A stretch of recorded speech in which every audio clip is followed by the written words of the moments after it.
실제 거래가액 CVN을 보겠습니다.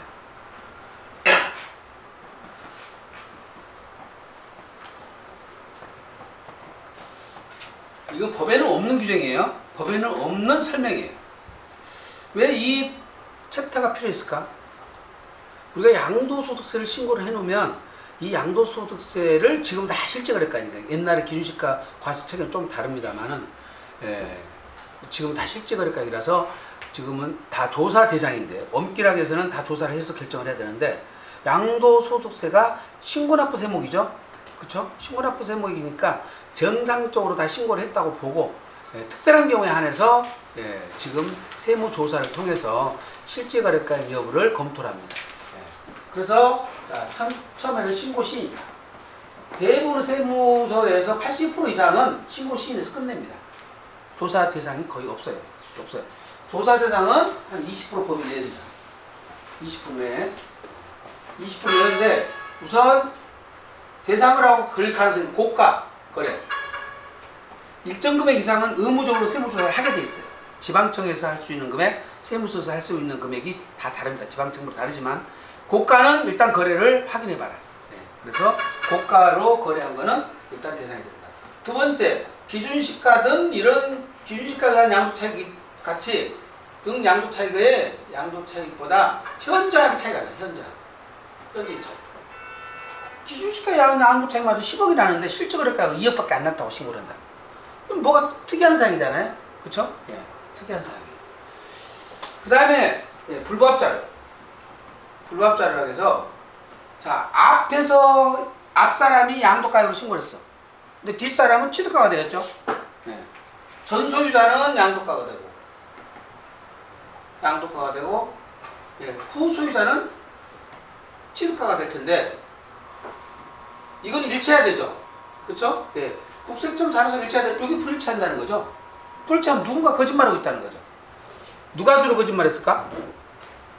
경험치에 의하면. 응? 누가 거짓말할 것 같아? 후소유자. 서세무사님은? 경험치에 의하면 누가 더 거짓말 많이 했어? 전소유자지. 전소유자가. 담합에 의해서 다운계약서 써줬다. 후소유자가.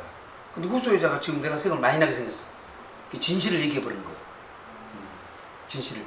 후소유자가 거짓말 할 리가 있나? 후소유자는 앞사람이 실제 계약서 다 갖고 있으면 두통나는데. 그쵸? 그래서 이렇게 차이가 나면 그 다음에 이제 누적 관리를 해. 누적.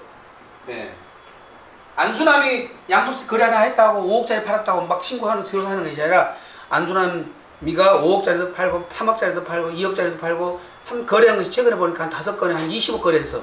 그러면 전체 모아서 조사를 한다는 거죠. 모아서. 이런 사람들이 거래 대상이 된대. 그럼 거래 대상이 됐는데 조사를 해보면 어찌 되겠느냐 이 말이에요. 어찌 되겠느냐. 그러면 지금 대부분이 뭐예요? 양도가액과 취득가액을 실제 거래가액으로 입증하는 자료를 제시를 했어.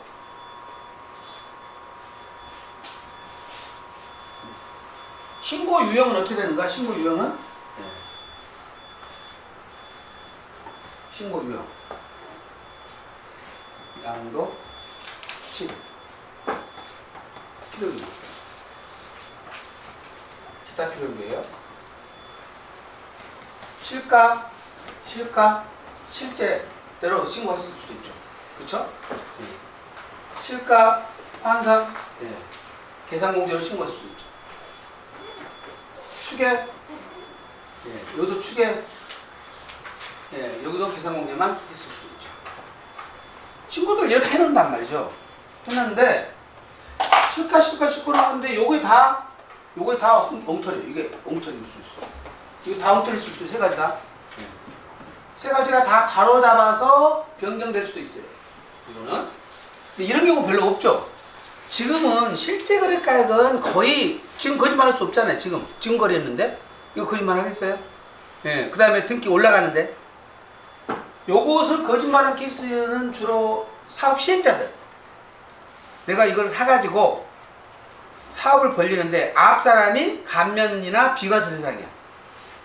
앞사람이 감면이나 비과세 대상이니까 업을 시키는 경우가 있어요. 업을 시켜봐.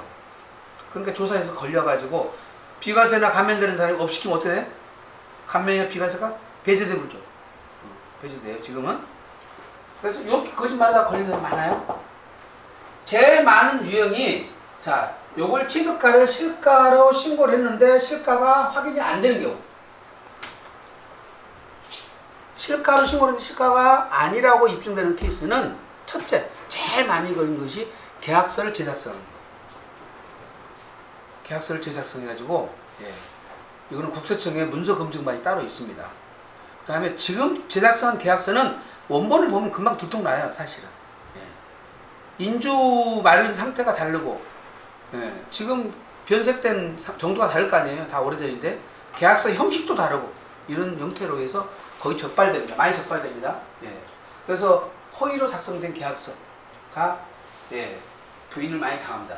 다만 실가라고 신고한 원계약서가 20년 전, 30년 전에 그 원계약서다. 그거는 국세청에서 일방적으로 부인하지 못해요.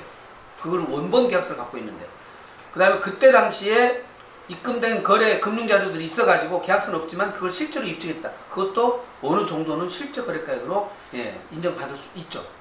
적격 증빙을 다 갖췄다. 그것도 마찬가지예요. 내가 수행계약서를 안 받았지만 도급계약서를 정확히 작성돼 있다. 그것도 어느 정도 실가에 포함가겠죠. 그래서 이거는 증빙자료라 어느 정도 갖춰있느냐에 따라서 실가를 시인받거나 부인받거나 합니다. 오히려 실무에서 제일 많은 것은 환상가로 신고했다가 요게 부인당합니다. 환상가로 신고를 했는데 어떤 경우가 부인당했어? 이게 실제로 입증되는 거죠. 실가가 확인돼 버린 경우죠. 실가 확인되는 경우 중에 제일 많은 것이 국가지방자치단체 거래 법원 내에서의 경매공매. 이거는 환상가로 적용하면 안 되는 거예요. 다 자료 갖고 있어요. 그런 거는 환상가로 적용하면 안 돼. 우리 특히 세무사님들 이 부분에 대해서 환상가 적용했다가 추징당한 사례가 많습니다. 그냥 오래됐으니까 환상가 적용해도 괜찮다. 그게 아니라 국가기관에 다 자료가 있다는 거예요. 분양받은 아파트 경우도 마찬가지예요. 분양받은 아파트, 그냥 계약서 자체를 없애버린다든지 해서 했는데 회사 통해서 확인돼 버리면 실가가 확인돼 버려요. 어떤 경우는 20년 전에 거래를 했는데 매도자를 찾아갔더니 매도자가 실질거래 계약서를 갖고 있는 거예요. 그럼 확인돼 버리는 거죠.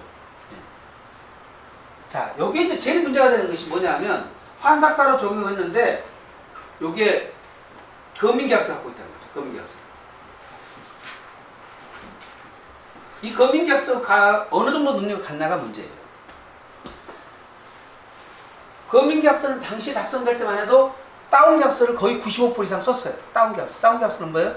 실제 거래가액보다 줄여서 매매가액을 적용해서 매수자 입장에서는 취득록세를 줄이기 위해서 다운계약서를 썼고, 매도자는 2006년 2000 말까지만 해도 기준시가 가서 체결했으니까 실제 거래가액 양도세 영향을 안 미쳤잖아요. 그러니까 다운계약서 써도 아무 문제가 없었던 거죠. 그렇죠? 그래서 다운계약서 쓰는 것이 그때는 유행처럼 관행처럼 돼 있었다. 근데 그럼 다운계약서 쓰는 이 관행처럼 되어 있는 이 계약서가 어떻게 될 거냐 이 말이에요. 법원에서는 판단이 전혀 다릅니다. 이 다운계약서 자체가 검인계약서가 실제 계약서가 아니라는 사실을 주장하는 자가 입증해야 돼요. 주장하는 자가. 입증 책임이 주장하는 자가 입증했다. 과세관청에서 이걸 입수해서 나는 검인계약서가 실제 거래가액이라고 내가 과세를 하겠다고 나오면 납세자가 이 검인계약서는 실제 거래가액이 아닙니다고 주장을 해야 된다. 요게 난해한 얘기예요. 난해한 얘기. 근데 그때 당시에 아파트를 10억에 거래했는데 다운계약서를 5억에 썼어. 근데 국세청 기준시가가 그때 당시 7억이었어.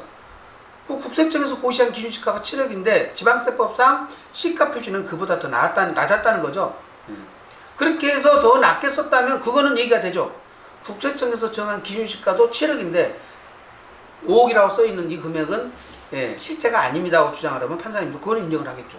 그때 당시 국세청의 기준시가도 시가 대비 70-80%밖에 안 고시를 안 했는데 그것보다 더 또 낮게 거래했다는 것은 신빙성이 떨어진다 볼 수 있죠. 근데 일반적인 개별공시가로 거래를 해버렸으면 그걸 입증하기가 쉽지가 않습니다. 쉽지가 않습니다. 이게 지금 실무적으로 검인계약서가 제일 문제예요. 그래서 실제 거래가 시부인에서는 신고를 할 때 실질 거래가액이라고 주장할 때는 실질 거래가액이라고 주장할 수 있는 객관적 자료를 확보해서 신고를 해야 되고요. 환상가로 신고를 하더라도 이거는 세무조사를 받아서 실제 거래가에서 확인될 수 있다는 리스크를 항상 갖고 있다는 것을 염두에 두고 하셔야 돼요. 그럼 매도자가 진실로 안 갖고 있어서 환상가를 적용했다 하더라도 전 소유자한테 확인이 가능해서 확인되거나 다른 여타기관을 통해서 확인된다든지 제3자를 통해서 확인돼가지고 실과가 확인되면 항상 실제 거래가액으로 추징할 수가 있습니다. 그래서 신고했다고 해서 끝나는 건 아니다. 다만 신고는 모두 거래된 것을 다 신고 조사 대상은 아니다. 그래서 개괄적으로 우리가 업무를 참고를 하셔야 될 것 같습니다. 이게 실제 거래가액이라는 시부인 계산이라는 내용으로 제가 설명한 것인데 구체적인 내용은 하나하나 다 읽어보시고 관련된 자료 증빙에 대해서는 우리가 조사 시 사용되는 증거들에 대한 부분들을 다 해놨고 이게 증거 능력을 얼마나 갖고 있느냐. 예를 들어서 취득세 신고 시에 표준 건축비라는 것을 지방자치단체에 신고를 했다면 그 표준 건축비로 신고되어 있는 그 자료가 우리가 말하는 거래를 나타내는 객관적 자료를 볼 수 있느냐. 그런 것에 대한 판단들에 대해서 설명을 자세하게 해놓은 겁니다. 한번 읽어보시기 바랍니다. 이상 실제 거래가액 시부인 계산에 대해서 강의를 마치도록 하겠습니다.